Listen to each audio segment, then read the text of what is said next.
নমস্কার, দেখছেন কলকাতা টিভির সঙ্গে রয়েছে শুভাঙ্গী। শুরু করছি সংবাদ সারাতে। গণেশ কুমারের বিরুদ্ধে এফআইআর, জীবনতলা থানায় এফআইআর দায়ের করা হয়েছে। এসআইআর এর নামে বাদ যাচ্ছে বৈধ ভোটারদের নাম। এই অভিযোগকে সামনে রেখে এবার ক্যানিং পূর্বের বিধায়ক শওকত মোল্লা তিনি এবার অভিযোগ দায়ের করলেন গণেশ কুমারের বিরুদ্ধে এফআইআর জীবনতলা থানায়। গণেশ কুমারের বিরুদ্ধে এফআইআর জীবনতলা থানায়। রাজ্যে চলছে এসআইআর প্রক্রিয়া, ভোটার তালিকা নিবিড় সংশোধনী প্রক্রিয়া, এবং তাতে আমরা দেখছি যে বৈধ ভোটারদের নাম বাদ যাচ্ছে এবং সেই একাধিক অভিযোগকে সামনে রেখেই এবার শওকত মোল্লা তৃণমূল বিধায়ক তিনি কিন্তু অভিযোগ দায়ের করেছেন। তিনি এফআইআর দায়ের করলেন। এসআইআর এর নাম বাদ যাওয়ায় বৈধ ভোটারদের নাম বাদ যাচ্ছে। এই অভিযোগকে সামনে রেখে গণেশ কুমারের বিরুদ্ধে এফআইআর এবার জীবনতলা থানায়। রাজ্যে চলছে এসআইআর প্রক্রিয়া, ভোটার তালিকা নিবিড় সংশোধনী প্রক্রিয়া। শুনানির কাজ ইতিমধ্যেই শেষ হয়েছে, বাছাই পর্ব চলছে, কিন্তু সেই সময়সীমা এখনো পর্যন্ত যে সময়সীমা রয়েছে এবং যতজন ভোটারের নাম এখনো পর্যন্ত যাচাই চলবে তাতে মনে করা হচ্ছে বেশ কিছুটা সময় লেগে যেতে পারে। সেই আবহে এবার গণেশ কুমারের বিরুদ্ধে দেখা যাচ্ছে যে শওকত মোল্লা তৃণমূল বিধায়ক তিনি কিন্তু এবার অভিযোগ দায়ের করেছেন। তিনি এবার এফআইআর দায়ের করলেন গণেশ কুমারের বিরুদ্ধে এফআইআর জীবনতলা থানায়।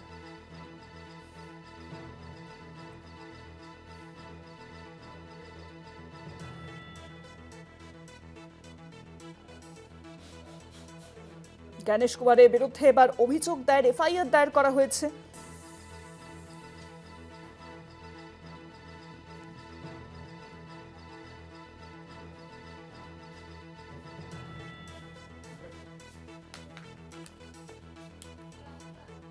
আরো জানবো এই বিষয়ে ফোন লাইনের সঙ্গে রয়েছেন প্রতিনিধি রাজু দাস। রাজু, এসআইআর এর নামে বাদ দেওয়া হচ্ছে বৈধ ভোটারদের নাম, এই অভিযোগকে সামনে রেখে শওকত মোল্লা তিনি এবার দেখা গেল যে গণেশ কুমারের নামে তিনি এফআইআর দায়ের করেছেন। তিনি তার এফআইআর কপিতে ঠিক কি উল্লেখ করেছেন? দেখো, জীবনতলা থানা এলাকায় সেখানে বিধায়ক শওকত মোল্লার নেতৃত্বে স্থানীয় মানুষরা কিন্তু তার কাছে আসেন এবং তারপরেই সেই স্থানীয় মানুষরা কিন্তু সিদ্ধান্ত নেয় গণেশ কুমারের বিরুদ্ধে এফআইআর লঞ্চ করে এবং মূলত তারা বৈধ ভোটার, তাদেরকে ষড়যন্ত্র করে তাদেরকে বাদ দেওয়া হচ্ছে এমনই অভিযোগ তুলে তারা কিন্তু গণেশ কুমারের বিরুদ্ধে জীবনতলা থানায় লিখিত অভিযোগ করেন এবং এফআইআর করেন এবং তার বিরুদ্ধে কি এখন এই বিষয়টা নিয়ে রাজনৈতিক টানাপোড়েন করা শুরু হয়েছে। বিজেপির পক্ষ থেকে জানানো হয়েছে যে এসআইআর প্রক্রিয়াকে একেবারে স্তব্ধ করার জন্য তৃণমূল পরিকল্পনা করে এইসব করছে। কিন্তু তৃণমূলের পক্ষ থেকে দাবি করা হচ্ছে যে নিরীহ মানুষদেরকে ইচ্ছা করে বিজেপির মদতে কাজ করছে নির্বাচন কমিশন, সেই কারণেই কিন্তু স্থানীয় মানুষরা ক্ষুব্ধ হয়ে এই এফআইআর লঞ্চ করেছে। অনেক ধন্যবাদ রাজু। ফোন লাইনের সঙ্গে ছিলেন প্রতিনিধি রাজু দাস। গণেশ কুমারের বিরুদ্ধে এবার এফআইআর দায়ের। শওকত মোল্লা তৃণমূল বিধায়ক তিনি এবার অভিযোগ দায়ের করেছেন। ক্যানিং পূর্বের বিধায়ক শওকত মোল্লা অভিযোগ দায়ের করেছেন। তৃণমূল বিধায়ক তিনি এবার গণেশ কুমারের নামে করলেন এফআইআর। আমরা যেভাবে দেখেছি যে এসআইআর এর গোটা প্রক্রিয়াতে বৈধ ভোটারদের হেনস্থা হতে হচ্ছে। 2002 সালে ভোটার তালিকায় নাম থাকলেও দেখা যাচ্ছে যে খসড়া ভোটার তালিকায় বহু নাম ওঠেনি এবং সে সমস্ত অভিযোগকে সামনে রেখে শওকত মোল্লা তিনি কিন্তু এবার অভিযোগ দায়ের করেছেন, এফআইআর দায়ের করলেন। ক্যানিং পূর্বের তৃণমূল বিধায়ক শওকত মোল্লা তিনি ঠিক কি বলছেন এই বিষয়ে শোনাবো আপনাদেরকে। আমার পাশেই দেখছেন আমার এই এলাকার যারা ভোটার, যাদের 2002 সালেও বাবা মায়ের সঙ্গে লিঙ্ক আছে, পরিবারের সঙ্গে লিঙ্ক আছে,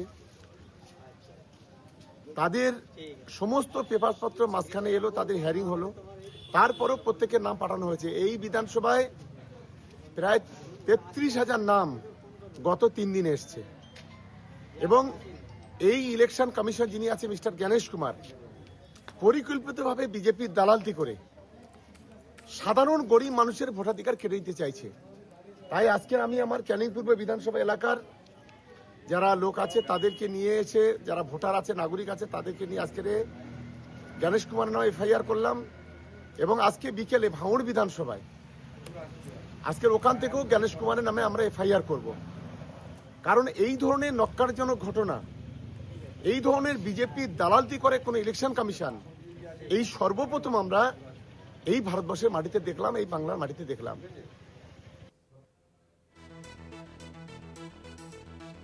এই বিষয়ে আরো কথা বলবো। ফোন লাইনের সঙ্গে রয়েছেন বিজেপি নেতা রাহুল সেনা। রাহুল বাবু, আমরা দেখলাম যে এবার ক্যানিং পূর্বের তৃণমূল বিধায়ক তিনি কিন্তু শওকত মোল্লা তিনি এবার জ্ঞানেশ কুমারের বিরুদ্ধে এফআইআর দায়ের করলেন জীবনতলা থানায়, যেভাবে বৈধ ভোটারদের নাম বাদ যাচ্ছে এসআইআর প্রক্রিয়াতে, সেই অভিযোগকে সামনে রেখে এই বিষয়ে আপনার প্রতিক্রিয়া। এফআইআরকে আটকানোর জন্য তৃণমূল কতটা মরিয়া এই ঘটনাই তার সবচেয়ে বড় প্রমাণ। আর আমার বক্তব্য হচ্ছে এইসব এফআইআর এর কোনো মূল্য নেই, এগুলো ছেঁড়া কাগজের চেয়েও কম দামি এফআইআর করেছিলেন না মুখ্যমন্ত্রী।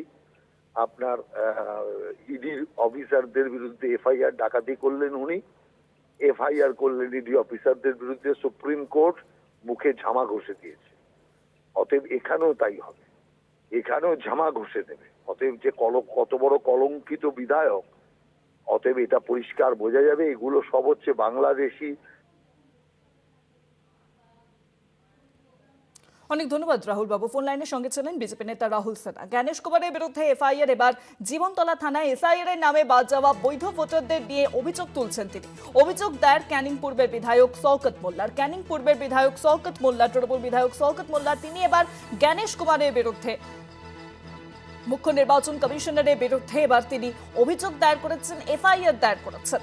তার একটাই অভিযোগ, যেভাবে এসআইআর প্রক্রিয়াতে হয়রানি হতে হচ্ছে সাধারণ মানুষদের, একাধিক মৃত্যুর খবর সামনে এসেছে, বৈধ ভোটারদের নাম বাদ যাচ্ছে, এই একাধিক অভিযোগকে সামনে রেখেই কিন্তু এবার জ্ঞানেশ কুমারের বিরুদ্ধে এফআইআর দায়ের করলেন শওকত মোল্লা। ক্যানিং পূর্বের তৃণমূল বিধায়ক শওকত মোল্লা তিনি এবার জীবনতলা থানায় জ্ঞানেশ কুমারের বিরুদ্ধে এফআইআর দায়ের করেছেন। এখনো পর্যন্ত এসআইআর প্রক্রিয়া পুরোপুরি শেষ হয়নি। 28 তারিখ পূর্ণাঙ্গ ভোটার তালিকা প্রকাশের একটা কথা রয়েছে, কিন্তু এখনো পর্যন্ত যা দেখা যাচ্ছে যে বাছাই পর্বের কাজ শেষ হয়নি। সেক্ষেত্রে 28 তারিখ পূর্ণাঙ্গ ভোটার তালিকা প্রকাশ হবে কিনা সে নিয়ে একটা সংশয় দেখা দিচ্ছে। আর এই আবহেই এবার ক্যানিং পূর্বের তৃণমূল বিধায়ক শওকত মোল্লা তিনি জ্ঞানেশ কুমার, মুখ্য নির্বাচন কমিশনার, তার নামে এবার এফআইআর দায়ের করলেন।